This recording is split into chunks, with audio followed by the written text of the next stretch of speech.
જય માતાજી મિત્રો, મંત્રોની દુનિયા કલયુગમાં તમારું સ્વાગત છે મિત્રો।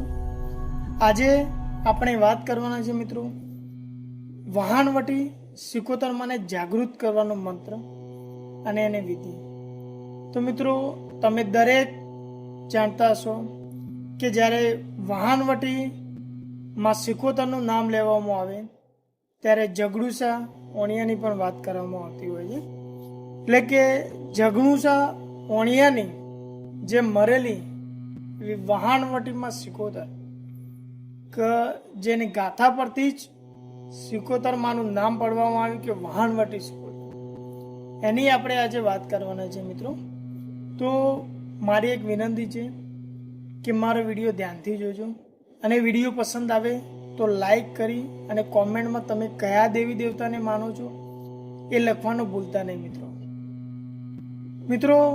સિકોતર માતા દરેકના ઘરે પૂજાતી હશે, દરેકના કુરમાં કુટુંબમાં પૂજાતી હશે, જે અલગ અલગ નામે વિરાજમાન હશે મિત્રો।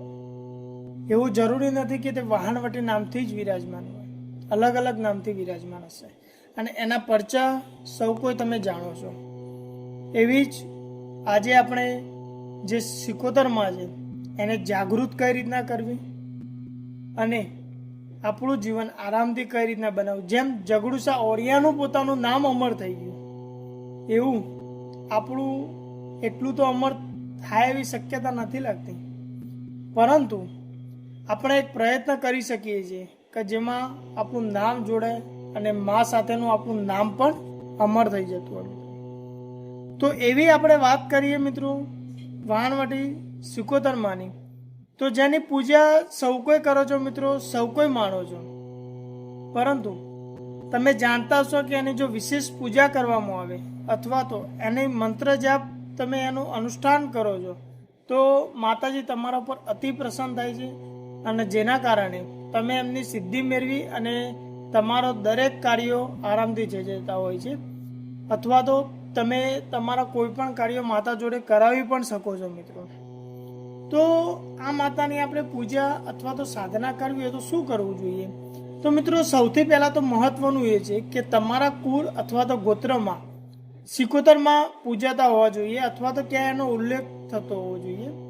તો આ પછી તમે જ્યારે માની પૂજા અર્ચના કરો તો સૌથી પહેલાં તમારે સ્નાન કરવાનું છે, પવિત્ર થવાનું છે। એ પછી તમારે માતાનો મઢ હોય ત્યાં જવાનું છે, અથવા તો તમારા ઘરમાં જો એનો દીવો થતો હોય તો ત્યાં તમે કરી શકો છો, અથવા તો જો કોઈ દીવો કે મંદિર ના થતું અને તમારા કુળમાં હોય તો તમે ઘરમાં પણ આ કરી શકો છો। તો સૌથી પહેલાં સ્નાન કરી તમારે સ્વચ્છ કપડાં પહેરી અને માતાજીના મઠ અથવા તો તમારા ઘરમાં જ્યાં પૂજાતા હોય ત્યાં તમે બેસી અને માનો શુદ્ધ ઘીથી દીવો કરવાનો છે, અગરબત્તી કરવાની છે અને માતાજીને પીળું અને લાલ ફૂલ ચડાવવાનું છે। આ વસ્તુ ખાસ ધ્યાન રાખજો કે સિકોતરમાને પીળું અને લાલ ફૂલ ચડાવવાનું છે આપણે। એ પછી આપણે માતાજીને ગુગળનો અથવા તો તમે લોબનનો ધૂપ આપી શકો છો અને ધૂપ આપ્યા પછી આપણે માતાજીને બે હાથ જોડીને નમન કરવાના છે અને એના પછી એનો જે બીજ મંત્ર આવે છે જે આ પ્રમાણે છે મિત્રો, હોમ સિકોતર માતાએ નમઃ।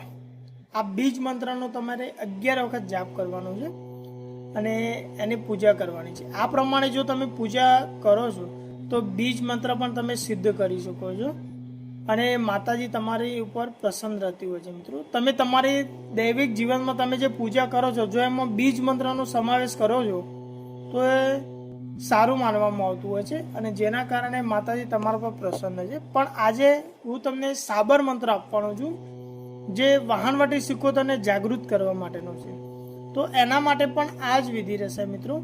તો બહુ સમય નહીં લઈએ, એ પહેલાં હું તમને મંત્ર જણાવું તો મંત્ર મિત્રો ધ્યાનથી સાંભળજો। સિકોતર સિકોતર મહાસિકોતર શિવડ અપરા નહીં, જ્યાં વસે દરિયાના બેડાની માતું સિકોતર, ચાર ખંડના ચોકમાં કરો અમારા કામ, બ્રહ્મા વિષ્ણુ મહેશ નહીં આપીશ નામ, સત આવો સત દેખે પેસી જાઓ સાતમા પાતાળ, ભાવ કરીને જે નર ભજે તે પ્રજાનો કરો ન્યાય, અમારા બોલાવે આવો, ના આવો તો બાલનાથ જોગીની દુહાઈ, ઓમ મહાશક્તિ, ઓમ મહાશક્તિ. મિત્રો મંત્ર આટલો છે. હું તમને ફરી એકવાર મંત્ર જણાવું કે સિકોતર સિકોતર મહાસિકોતર શિવડ અપરા નહીં, જ્યાં વસે દરિયાના બેડાની માતું સિકોતર, ચાર ખંડની ચોકમાં કરો અમારા કામ, બ્રહ્મા વિષ્ણુ મહેશ નહીં આપીશ નામ, સત આવો સત દેખી પેસી જાઓ સાતમા પાતાળ, ભાવ કરીને નર ભજે તે પ્રજાને કરજો ન્યાલ, અમારા બોલાવ્યા ના આવો તો બારના જોગીની દુહાઈ, ઓમ મહાશક્તિ, ઓમ મહાશક્તિ. મિત્રો મંત્ર આટલો જ છે. મંત્ર સૌથી પહેલા તમારે સ્મરણ કરી લેવાનો છે, યાદ કરી લેવાનો છે. પણ આગળની વાત હું તમને કરું એ પહેલા મિત્રો મારી એક વિનંતી ફરી તમને કહું છું કે એક લાઈક અને કોમેન્ટ કરી અને મારા આ વિડીયોને પસંદ કરજો મિત્રો, કે જેથી ઘણા બધા લોકો આ વિડીયો જોઈ શકે અને માની પૂજા કરી શકે. મિત્રો ફરી હું તમને આગળ જણાવું કે તમે જે નિત્ય પૂજા કરો છો એ દરમિયાન તમારે માતાજીને જમાડવાની હોય છે, જેની અંદર તમે લાપસી અથવા તો તમે જે સુખડી કહીએ છીએ આપણે એ સુખડી અને શ્રીફળ આટલાથી તમે માતાજીને જમાડી શકો છો. અને જમાડ્યા પછી તમને જે મેં બીજ મંત્ર પહેલાં આપ્યો છે એ બીજ મંત્રનું તમારે 11 વાર જાપ કરવાનો છે. અને એ પછી તમારે જે આ સાબર મંત્ર છે જે માતાજીને જાગૃત કરવાનો, આ સાબર મંત્રનો તમારે જાપ કરવાનો છે 108 વાર. અને આ પ્રમાણે તમારે સતત 41 દિવસ કરવાનું છે. મિત્રો તમે 41 દિવસ આ પ્રમાણે કરો છો તો માં સિકોતર પ્રસન્ન થતી હોય છે આપણી. મિત્રો તમે એવું જરૂરી નથી કે 41 દિવસ કરવું, તમે આનું 21 દિવસ પણ કરી શકો છો. 21 દિવસ કરતાં જો તમે 41 દિવસ કરો છો તો એ સૌથી સારામાં સારું માનવામાં આવતું હોય છે. અને આ પ્રકારે જો તમારી સાધના વિધિ પૂર્ણ થતી હોય છે તો તમારા કુળમાં, તમારા મઢમાં જે રહેલી છે આપણી સિકોતર એ જાગૃત થતી હોય છે મિત્રો, અને તમારા ઉપર પ્રસન્ન થતી હોય છે. એનાથી તમે ભૂવાપણી કરવા માગતા હો તો પણ કરી શકો છો, અથવા તો તમે સારા એવા કાર્ય કરવા માગતા હોય તો પણ તમે કરી શકો છો. અને જો 41 દિવસ તમે આ વિધિ કરો છો તો 99.99% શક્યતા હોય છે કે માં તમારા સમક્ષ આવીને તમારી સાથે વાતચીત કરે. પણ જો 21 દિવસ કરો છો તો તમને સંકેત આપીને તમારી સાથે વાતચીત કરતી હોય છે મિત્રો. તો બીજી વસ્તુ મિત્રો તમને એ જણાવવાનું ખાસ કે તમે જ્યારે આ સાધના વિધિ કરો છો તો એ સમય દરમિયાન તમારે બ્રહ્મચાર્યનું પાલન કરવાનું છે અને કોઈ પણના ઘરનું ખાવાનું નથી કે પીવાનું નથી. આ વસ્તુનું ખાસ મિત્રો તમારે ધ્યાનમાં રાખવાનું છે. કેમ કે મિત્રો સાધના આપણી પવિત્રતા માટે કરવામાં આવે છે અને એ સમયે આ નિયમોનું પાલન કરવું ખૂબ જ જરૂરી છે મિત્રો. બીજું મિત્રો કે તમને સાધના વિધિનો તો ખ્યાલ આવી ગયો અને તમે કોઈ જાણતા બી હશો કે સિકોતર માતાની જો સાધના કરી અને પૂજા કરવામાં આવે તો કેવા કાર્ય થાય છે મિત્રો. તો એવા અવનવા કાર્યો તમે કરી શકો છો. અને બીજું મિત્રો કે કોઈ પણ મંત્ર તમે સાધના કરો તો સાચા મનથી અને સાચા હૃદયથી જો તમે કરો છો તો સાધના સફળ થતી હોય છે. પરંતુ બીજી એક ખાસ વસ્તુ જણાવું કે તમે જો માં સિકોતરને જાગૃત કરવા માગતા હોય તો એ પહેલાં તમે તમારી જે કુળદેવી હોય છે એની પૂજા કરવી જરૂરી છે મિત્રો. એની પૂજા અર્ચના કરી અને એના પછી જ તમારે માં સિકોતરની પૂજા કરી અને એની સાધના કરવાની શરૂઆત કરવાની છે મિત્રો. આ વસ્તુ ખાસ તમારે ધ્યાનમાં રાખવાની છે. કેમ કે જો તમારી કુલદેવી તમારી સાથે હશે તો તમે ઝડપથી માં સિકોતરની સાધના વિધિ પૂરી કરી શકો છો. આ વસ્તુનું ખાસ ધ્યાન રાખવાનું છે. બીજું મિત્રો જો તમને મંત્ર સાંભળવામાં કોઈ તકલીફ પડી હોય તો હું મારા વિડીયોમાં હું તમને રાઇટિંગમાં પણ આપું છું કે જેના કારણે તમે સ્ક્રીનશોટ લઈ અને એ મંત્ર સારી રીતે તમે યાદ રાખી શકો છો. તો મિત્રો આ માટે મારી વિનંતી છે કે મારા વિડીયોને લાઈક કરવાનું ભૂલતા નહીં અને કોમેન્ટમાં સિકોતરમાનું નામ અથવા તો તમે જે દેવીને પૂછતા હોય એનું નામ જરૂરથી લખજો મિત્રો. અને જો નવા હોય તો સબસ્ક્રાઈબ કરવાનું તો ક્યારેય ભૂલતા નહીં મિત્રો.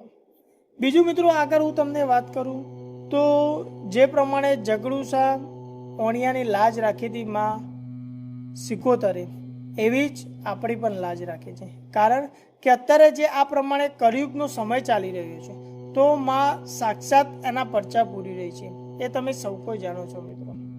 અને દરેકને ખબર હશે કે સિકોતર માતા એવી છે કે સારા સાથે સારા અને ખોટા સાથે ખોટા છે મિત્રો. એટલે કે એ તામસી પ્રકારની પણ છે. હા, એટલા જ માટે મિત્રો કહેવામાં આવે છે કે જો આપણી દેવી છે એને ક્યારે ખોટી રીતે ઉપયોગ ના કરવો જોઈએ. સાચી રીતે તમે એનો ઉપયોગ કરશો તો જીવનમાં સુખમય તમે મેળવી શકો છો. અને જો આ શક્તિનો તમે દુરુપયોગ કરો છો તો એનો વિપરીત પરિણામ પણ આવી શકે છે મિત્રો. તો મિત્રો બસ આજના વિડીયોમાં આટલું જ મારું કહેવું છે. અને બીજું એક ખાસ વસ્તુ તમને કહું કે જો તમે સાધના કરવા છો અને તમને કોઈ પણ તકલીફ આવે છે તો તમે મને કોમેન્ટમાં જણાવી શકો છો કે જેના કારણે હું તમારા પ્રશ્નોનો જવાબ આપવાનો પૂરેપૂરો પ્રયત્ન કરીશ. અને બીજું કે મારા આ દરેક મંત્ર જાપ, દરેક સાધના વિધિ મારા ગુરુ દ્વારા એનું નિશ્ચિત કરી અને તમને જણાવવામાં આવે છે કે જેના કારણે તમે એમાં સફળ થઈ શકો છો.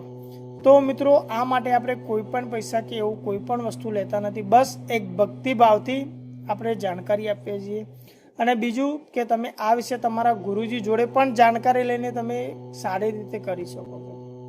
તો મિત્રો આજના વિડીયોમાં મારી આટલી જ જાણકારી. હવે હું રજા લેવા માગીશ મિત્રો, કેમ કે આગળ આપણે નવા વિડીયોમાં નવા જાણકારી વિશે મળવાના છીએ. પણ મિત્રો જો હજુ સુધી તમે મારી ચેનલને સબસ્ક્રાઈબ નથી કરી અને વિડીયોને લાઈક નથી કર્યો તો એ કરવાનું મિત્રો ભૂલતા નહીં.